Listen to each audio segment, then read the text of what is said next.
So in this video, I am going to show you how to fix the registry editing has been disabled by your administrator issue in Windows 11 or Windows 10. As you can see, when we try to open the registry editor, we receive an error message saying registry editing has been disabled by your administrator.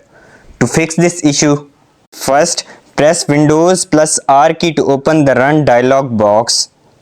Once opened, type gpedit.msc and hit enter.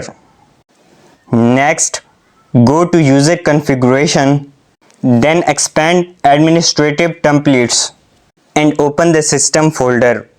This section contains various system settings. Find the option labeled prevent access to registry editing tools. Once found, double click on it and select either disabled or not configured. Now click on apply and then OK to save the changes.